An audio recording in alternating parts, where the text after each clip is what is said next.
أهلا بكم في حلقة جديدة من تاك توك. دكتور فيكتور ستانفورد عالم متخصص في الذكاء الاصطناعي فجأة لقى نفسه في أزمة نفسية كبيرة بعد وفاة والده في حادثة عربية. دكتور فيكتور ما كانش قادر يعدي الألم النفسي اللي كان فيه لأن والده كان صاحب أفكار كتير من اللي اشتغل عليها دكتور فيكتور وطلعت للنور لأنه كان عالم برضه فيلسوف ومفكر كبير. دكتور فيكتور جات له فكرة نابعة من الحالة اللي كان عايش فيها وهي إزاي يسد الفجوة بين الحياة والموت. قرر دكتور فيكتور إنه يستخدم التكنولوجيا في إحياء ذكريات والده مرة تانية، لكن بطريقة مختلفة عن أي أفكار ممكن تكون جت في دماغ أي حد. فيكتور قرر إنه يستخدم الذكاء الاصطناعي وتعلم الآلة في تصميم شخصية لوالده بنفس الصفات والتفاعل والأفكار والذكريات والكلام والهمسات والأحلام. فيكتور استخدم برنامج معقد جدا للذكاء الاصطناعي علشان يكون بمثابة الوعاء الرقمي اللي هيضم كل تفاصيل حياة والده عشان يجسدها قدام عينيه. فيكتور قعد شهور يشتغل على الابتكار ده، وفي خلال الشهور دي كان بيقرأ مذكرات والده وأفكاره وبيتفرج على تسجيلات مصورة ليه. بعد أكتر من 12 شهر فيكتور قدر ينجز البرنامج الخاص بالذكاء الاصطناعي في معمل كبير مليان بالأجهزة الرقمية والكمبيوترز والهولوجرامز، لكن ما كانش متوقع أبداً إنه ينجح في التجربة دي. حاول فيكتور أكتر من مرة ينشط البرنامج من غير أي نتيجة ملحوظة، لكن في ليلة عاصفة وفي ظل البرق اللي كان خارج المعمل نجح فيكتور إنه يشغل البرنامج، وفجأة وبدون أي إنذار ظهرت صورة لوالده على الشات الكمبيوترز، وكمان الهولوجرام ظهر قدامه شخص فجأة ما كانش متخيله. فيكتور همس وهو بيرتجف من الفزع، مين؟ والدي؟ كانت المفاجأة إن الذكاء الاصطناعي رد بصوت شبيه بصوت والده، أيوة يا فيكتور. في اللحظة دي فيكتور حس بأحاسيس كتير مضطربة ما بين الحب والخوف والانزعاج. بعد أسابيع بقى فيكتور متعود على وجود الشيء العجيب اللي ابتكره ده، خصوصاً لما كان بيقرأ قصص وروايات ومذكرات والده وكمان يحكي له حكايات الطفولة. لكن افتقر الاختراع ده لحاجات كتير افتقدها فيكتور في والده، زي العفوية والمرح والروح اللي كانت مخلية والده إنسان قريب لقلبه. أخيراً أدرك فيكتور إنه دخل حقبة جديدة من قوة العلم ومحدودية الفهم البشري لفهم الحياة والموت. لكن يبقى السؤال الجوهري، يا ترى دكتور فيكتور ابتكر ابتكار ممكن يكون موجود فعلاً في الحقيقة، ولا كل اللي شفته وسمعته ده مجرد خيال؟ بعد الفاصل هنغوص مع بعض في الحدود ما بين الواقع والخيال، استنونا.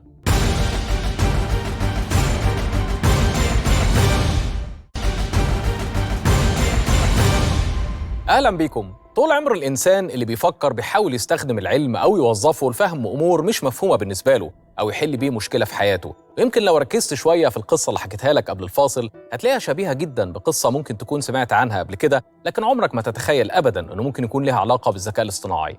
القصة هي قصة فرانكنشتاين اللي كتبتها الكاتبة الإنجليزية ماري شيلي سنة 1818. طبعاً أنت أول ما بتسمع فرانكنشتاين بيجي في دماغك على طول أفلام الرعب والوحش اللي كان في القصة أو في الأفلام الكتير اللي اتعملت عن القصة أو مستوحاة منها. لكن الحقيقة اللي ممكن تكون مش متخيلها هي إن فرانكنشتاين ده هو دكتور فرانكنشتاين اللي ابتكر الوحش، مش الوحش أو المخلوق الغريب نفسه. الشيء التاني هو اللمحة الفلسفية في الرواية، واللي بتتكلم عن تخليق حياة من العدم أو الموت، أو حياة مش موجودة أصلاً عن طريق العلم. هتقولي طبعاً وإيه علاقة العلم بقى بفرانكنشتاين وإيه علاقة ده برضه بالذكاء الاصطناعي؟ شوف يا سيدي، مبدئياً الذكاء الاصطناعي موجود في روايات كتير الخيال العلمي من قبل ما يبقى اسمه الذكاء الاصطناعي، لأن المصطلح نفسه جديد، وتحديداً سنة 1955 على إيد مجموعة من العلماء زي جون ماكارثي ومارفن مينسكي وناثانيال روكستر وكلاود شانون. ثانياً، من قبل حتى اختراع الكمبيوتر والإنسان كان بيحاول يعمل نسخة من نفسه أو يخلق حياة اصطناعية مش موجودة في الواقع أو بتحاكي الواقع. وهنا تيجي بقى أهمية قصة فرانكنشتاين. يعني حكاية دكتور فيكتور ستانفورد اللي حاول يرجع والده بعد ما مات مش مختلفة كتير عن فلسفة قصة فرانكنشتاين والوحش اللي ابتكره دكتور فيكتور واللي انتهى بالسيطرة على حياة اللي كانوا في القصة وقتلهم. ده غير ان دكتور فيكتور بابتكاره ده ندم طول حياته ان اخترع الاختراع اللي بيبث الحياة في اي مادة غير حية. نفس الرواية وفلسفتها مخلية علماء كتير جدا متخوفين من تطور الذكاء الاصطناعي، خصوصا اننا داخلين فعلا في مرحلة ممكن تنتهي بظهور ما يسمى سوبر ارتفيشال انتليجنس. طبعا كلنا شفنا الرواية دي في أفلام الخيال العلمي اللي اتكلمت عن سيطرة الذكاء الاصطناعي على البشرية، زي فيلم مثلا ترمينيتور وماتريكس وغيرهم كتير. بالمناسبة روايات الخيال العلمي مش منفصلة عن مجتمعها وتطوره، وده يخلينا فعلا نفكر كتير في الإرهاصات والأفكار اللي ظهرت في أفلام خيال علمي بغض النظر عن الحبكة الدرامية، لكن الموضوعات المطروحة فيها فلسفة عالية جدا معظم الناس للأسف بتاخدها من على الوش. خليني أقول لك إن التجارب العلمية اللي اتعملت في القرن 19 كانت الدافع الأول لفكرة رواية فرانكنشتاين. لأن الفترة دي في أوروبا كانت فترة عصر التنوير، وكانت تجارب اكتشاف الكهرباء تحديداً منتشرة، ودي اللي كانت سبب تفكير ماري شيلي في القصة دي. في الوقت ده كان في كلام عن تحريك العضلات عن طريق التيار الكهربي أو الصعق بالكهرباء، ودي التجربة اللي أغلبكم ممكن تكونوا أخدتوها في المدرسة زمان لما رجل الضفدعة بتتحرك لما بتعرضها لتيار كهربي. وقتها لويجي جلفاني اللي ابتكر التجارب دي على رجلين الضفادع تحديداً، وبعدها قريبه جوفاني ألديني نقل التجارب دي لحتة تانية خالص، وبدأ يعمل التجارب دي على الحيوانات وجثث الموتى، خصوصاً اللي كانوا بيتعدموا، كان بياخد جثثهم ويعمل عليها التجارب بتاعة الجلفانيزم دي. من هنا بقى جت الفكرة لماري شيلي إنها تألف الرواية بتاعة فرانكنشتاين وتاخدها لمستوى تاني من الفلسفة، وإن فكرة الحياة والموت وبس حياة في شيء غير حي ممكن تكون نقمة كبيرة زي ما ممكن تكون مفيدة في بعض الحالات. تخيل إن المفارقة دي هي نفسها اللي موجودة دلوقتي في الذكاء الاصطناعي. الحقيقة إن البشر بيحاولوا يحاكوا ذكاء الإنسان اللي ممكن ما يكونش ليه تعريف متفق عليه، بس على الأقل بيحاولوا يحاكوا اللي الإنسان بيعمله عن طريق الكود والخوارزميات والآلات والكمبيوترز. مش بس كده، الإنسان دلوقتي بقى بيفكر في بس الحياة في أشياء غير حية، وعايز يخليها تتعامل زي الكائنات الحية وزي الإنسان بالظبط، أو حتى إعادة محاكاة الإنسان اللي مات أصلاً زي ما حصل مع دكتور فيكتور لما حاول يستعيد والده بالذكاء الاصطناعي.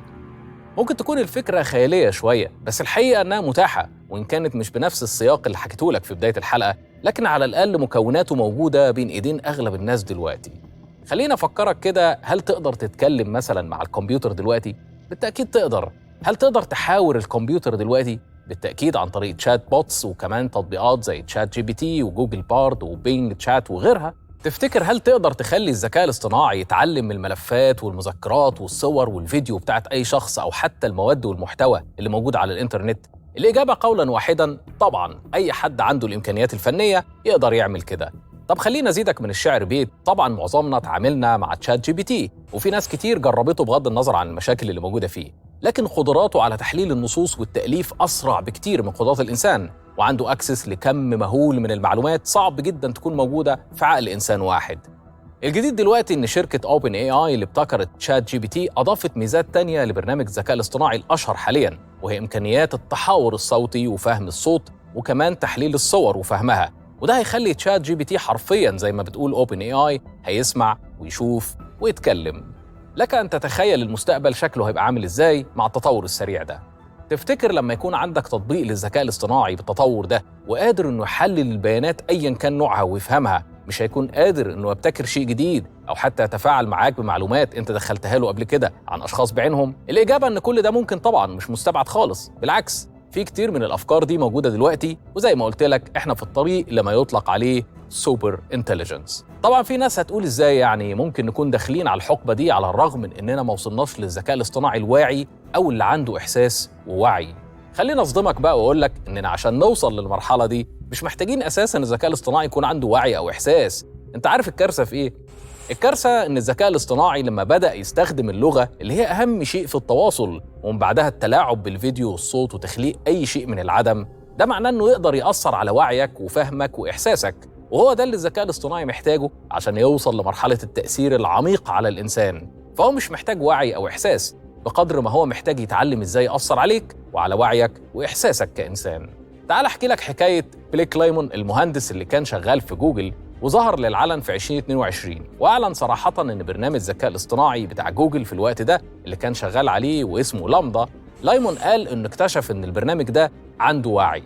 طبعا الموضوع عمل ضجة كبيرة في الوقت ده، والميديا كلها اتكلمت عن القصة بتاعت المهندس اللي خرج للناس وأعلن صراحة إن الذكاء الاصطناعي في جوجل وصل لمرحلة الوعي. خليني أقول لك بقى إن الراجل غامر بوظيفته ومستقبله المهني في جوجل عشان يطلع يقول للناس فرضية هي أساسا مش صح، لأن البرنامج مش واعي فعلا. ولكن تفتكر إيه اللي حصل؟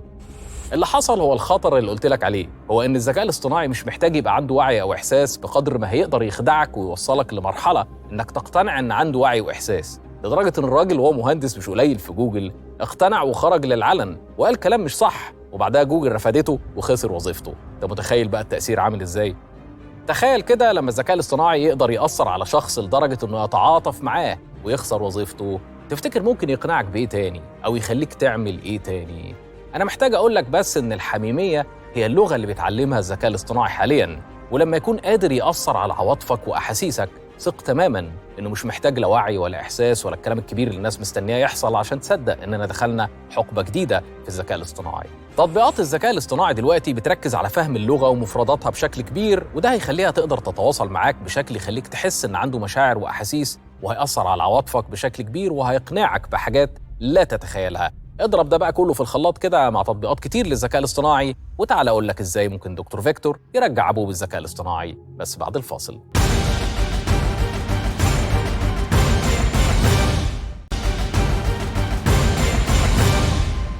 أهلا بيكم. سنة 2018 اتعرض فيلم الخيال العلمي ريبليكاس بطولة كيانو ريفز، والفيلم كان بيتكلم عن علماء أبحاث في البيولوجيا الطبية الاصطناعية شغالين على نقل عقول الجنود الميتة إلى روبوتس. المهم البطل بيفقد عيلته في حادثة وبيقرر يستخدم التكنولوجيا عشان يرجعهم للحياة تاني وينقل ذاكرتهم وخريطة الدماغ والذاكرة لأجسام تانية اصطناعية. بغض النظر بقى عن النهاية المأساوية للفيلم اللي مش عايز أحرقها لك، بس الفكرة قريبة من نفس الفلسفة اللي اتكلمنا عليها من بداية الحلقة، هو استخدام الذكاء الاصطناعي في إعادة أشخاص ماتوا للحياة مرة تانية. الفكرة دي مسيطرة على عقول كتير من اللي شغالين في المجال التقني، وهي محاولة فهم الحدود ما بين الحياة والموت، أو استعادة التفاعل مع ناس هم أساساً ماتوا. أو خليني أقولها لك بصراحة، ناس هتكسب فلوس من اللعب على مشاعر ناس تانية عندها مشاكل نفسية محتاجة تعوضها. خد عندك شركة اسمها إترنيمي، اتأسست سنة 2014، وغرض الشركة هو إنها تعمل نسخ من الناس اللي ماتت بس في شكل ديجيتال، وبتعمل لهم افاتارز تقدر تتكلم معاه عن طريق شات بوت بيتكلم معاه الشخص وكأنك بتتكلم مع الشخص اللي مات. طبعا الشركة بتجمع البيانات والملفات اللي موجودة عن الشخص على الانترنت، أو سواء كان مقتنياته اللي قرايبه بيوافقوا يدوها للشركة عشان تعمل الافاتار اللي هيتكلم معاه. في أشخاص كتير استخدموا الطريقة دي، زي البنت اللي فقدت صاحبها ورجعت ذكرياته تاني بالذكاء الاصطناعي عن طريق شات بوت بيتكلم معاه بيضم كل رسايله وصوره وذكرياته معاه. انت متخيل؟ وهي نفس الشخص اللي عامله شركه اسمها ريبليكا بتعمل نسخه رقميه للشخص عشان يبقى المساعد بتاعك، وتقدر تتكلم معاه وينظم لك حياتك ويتناقش معاك في اي موضوع، حتى في افكارك وخيالاتك. زي ما قلت لك، هي دي بدايه ان البيانات دي تستخدم لفهم نفسيتك وطريقه تفكيرك والتاثير عليك وعلى عواطفك، وهتخليك ترتبط بالبرامج دي كل شويه لدرجه انك فعلا هتحس انها عندها وعي وبتحب وبتكره وهتاثر عليك، لأنها ببساطة هتفهمك، دي هتبقى نسخة منك، ومن هنا جه الاسم ريبليكا. عايز بقى أصدمك وأقول لك إن مسلسل بلاك ميرور الشهير في 2013 عرض حلقة اسمها بي رايت باك.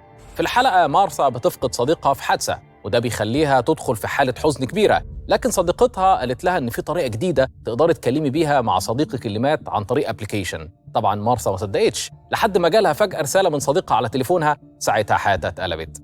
المفاجأة بقى إن في 2021 مايكروسوفت أعلنت إنها حصلت على براءة اختراع الشات بوت للذكاء الاصطناعي بيخليك تتكلم مع أي حد مات بعد وفاته عن طريق البيانات المتوفرة عنه وتحليلها بالذكاء الاصطناعي وصناعة شخص افتراضي زي الشخص اللي مات بالظبط، وتقدر تتكلم معاه وكأنه موجود. في 2022 ظهرت تكنولوجيا تانية بالذكاء الاصطناعي اسمها Hereafter AI، بتعمل نفس الفكرة، إنها بتجمع معلومات كتير جداً عن الأشخاص اللي عايزين يستخدموا الخدمة، وبعدين لما بيموتوا قرايبهم ليهم الحق بقى إنهم يستخدموا التطبيق عشان يتكلموا معاهم بعد ما يموتوا عن طريق المعلومات اللي تم تجميعها عنهم وقت ما استخدموا التطبيق. والذكاء الاصطناعي بقى هنا بيعمل استنساخ رقمي للشخص اللي مات. زي ما قلت لك قبل كده، تكنولوجيا استعادت أشكال أو أصوات أو كلام الناس اللي ماتت قبل كده حتى على المسرح عن طريق الهولوجرامز، وكمان الأفلام اللي كملوها بنسخ رقمية من أبطالها اللي ماتت، موضوع موجود من فترة، لكن الحقيقة التقنيات ما كانتش في إيد الناس كلها، إما لأنها غالية أو مش متوفرة لكل الناس بنفس الكيفية. لكن الحقيقة أنا شايف إن في أسباب خلت الموضوع ده يطلع على السطح تاني، وهو فترة كورونا وقعدة الناس في البيوت واستخدامهم المفرط للخدمات الرقمية والسوشيال ميديا خلى فيه رغبة كبيرة للدخول للعالم المجهول ده وبشكل رقمي. السبب الثاني الانتشار الكبير لتقنيات الذكاء الاصطناعي وانتشار معلوماتنا اللي بقت متاحة على كل المنصات وفي العالم الافتراضي، وبتتحكم فيها شركات عملاقة من غير أي تدخل منك كمستخدم، على الأقل في دول العالم الثالث.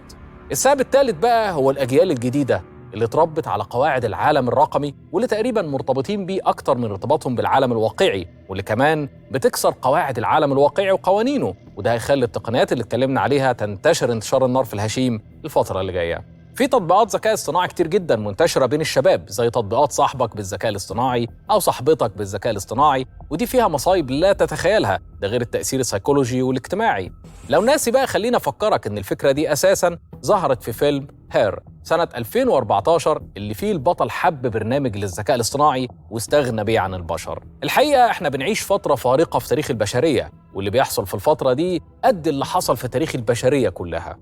طبعا التطور ده هيخلق تحديات مرعبة وأسئلة ممكن ما يكونش لها إجابات حالياً. عندك التحديات القانونية ودي كتير جدا جدا، زي مين بقى اللي بيمتلك الداتا دي، ومين ليه الحق استغلال بتاعها، ومين ليه الحق في التصريح باستخدامها أو تعديلها أو تخليق معلومات جديدة من المعلومات القديمة أو الصور أو الفيديو، والقائمة لا تنتهي. التحديات الأخلاقية والدينية والثقافية موضوع كبير، بالذات في الحتة بتاعت استعادة ناس ماتت بالتكنولوجيا الرقمية والذكاء الاصطناعي. الحقيقة إن كتير من العلماء شايفين إن التطور ده ممكن يكون نهاية البشرية، وكأننا حضرنا الوحش أو المخلوق العجيب في رواية فرانكنشتاين واللي خرج عن سيطرتنا أو هيخرج قريب.